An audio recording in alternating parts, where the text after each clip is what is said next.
some famous Ngapuhi protest anthems were used in new ways in Kaikohe today. About 50 people marched down the town's main street, banners flying and placards waving, but this time their anger wasn't directed at the Crown. Hapu members say they're fed up with the leadership of the Ngāpuhi runanga and want a change. Lois Williams filed this report.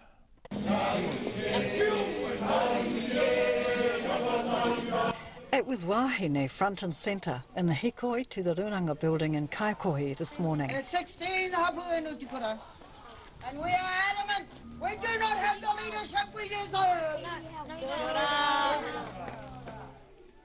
It's the second march on the runanga in 6 weeks. Kaikohe lawyer Moana Tuwhare is convening the action with strong backup from the Manga Kahia elder Sharon Kaipo and a former acting chair of the runanga, Carol Dodds. Moana Tuwhare says the runanga with Sunny Tau as the chair has failed its people. She says the runanga spends the bulk of its annual income of $2.6 million on supporting itself in style while doling out less than $300,000 to its people living in poverty. Homelessness has increased, third world housing conditions are everywhere, health statistics are getting worse and our marae are falling down and it's just not good enough.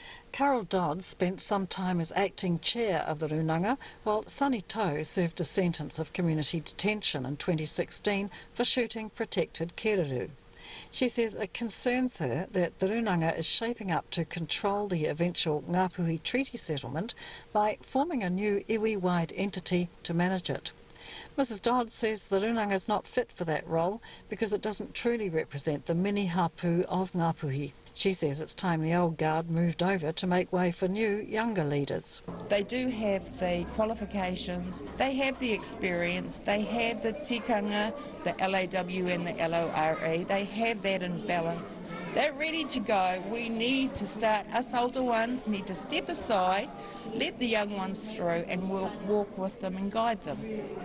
Mr Tau and the other trustees were not in Kaikohe today for their regular board meeting. They were in Auckland for a meeting with their lawyers. But one trustee, Mary Mangu, told RNZ that if people want to challenge the leaders, they should follow the correct processes through their takiwā or districts and vote them out. My understanding is that there was no challenge to the current leadership from any other takiwā.